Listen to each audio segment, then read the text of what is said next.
এখন কোনো শিক্ষার্থী যদি আজকে থেকে নিজের মনের ভিতরে একটা ইচ্ছা শক্তি জাগ্রত করে যে আজকের পর থেকে আমি কঠোর পরিশ্রম করতে রাজি আছি এবং অবশ্যই আমি এসএসসি 26 পরীক্ষার জন্য একটা A+ প্রিপারেশন নিতে রাজি আছি এবং সেই প্রিপারেশন নিয়ে পরীক্ষার হলে যেতে রাজি আছি, তাহলে তুমি অবশ্যই মাস্ট বি সামনের কয়েকদিনে ভালো মতো একটা প্রিপারেশন নিতে পারবে। এবং এই প্রিপারেশন নিতে আমাদের যে 310 টাকার কোর্স আছে, আমাদের যে পিডিএফ গুলো আছে, এগুলো তোমাকে প্রচন্ড পরিমাণে হেল্প করবে। সামনের এই কয়েকদিনে যদি অল্প সময় ভালো মতো একটা প্রিপারেশন নিতে চাই, তাহলে আমাদের কি প্রয়োজন? একটা সুন্দর সাজেশন প্রয়োজন। অর্থাৎ আমার যে সিলেবাসটা আছে, যতই শর্ট সিলেবাস থাকুক, তারপরে আমার কাছে লং মনে হচ্ছে। কেন লং মনে হচ্ছে? শর্ট সিলেবাসে যে চ্যাপ্টারগুলো আছে, এর প্রত্যেকটা চ্যাপ্টার থেকে তো আর প্রশ্ন আসবে না। আসবে কি? অবশ্যই আসবে না। যেহেতু প্রত্যেকটা চ্যাপ্টার থেকে প্রশ্ন আসবে না, এখন যেই চ্যাপ্টারগুলো থেকে প্রশ্ন আসবে না, সামনের এই কয়েকদিন শুধুমাত্র ওই চ্যাপ্টারগুলোই পড়লাম। যতই পড়াশোনা করি, পরীক্ষার হলে কি প্রশ্ন কমন পাবো? একদমই পাবো না। প্রশ্ন কমন পেতে কি করতে হবে?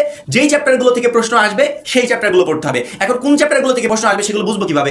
এইগুলো বোঝার জন্যই আমাদের সাজেশনগুলো তোমাদেরকে ফলো করতে হবে। কারণ কি, আমরা আমাদের সাজেশনে তোমাদের যে শর্ট সিলেবাসটা আছে, এই শর্ট সিলেবাসটাকে প্রত্যেকটা সাবজেক্টের জন্য আরো শর্ট করেছি, যাতে অল্প সময় তুমি একটা বেস্ট প্রিপারেশন নিতে পারো। এই শর্ট সিলেবাসগুলো তুমি সামনের এই কয়েকদিন ইজিলি কমপ্লিট করতে পারবে এবং পরীক্ষার জন্য একটা A+ প্রিপারেশন নিতে পারবে। শুধুমাত্র শর্ট সিলেবাস না, এই শর্ট সিলেবাস কিভাবে কমপ্লিট করবে একের পর এক গাইডলাইন দিচ্ছি। এই গাইডলাইনগুলো এই শর্ট সিলেবাস কমপ্লিট করতে সহযোগিতা করবে।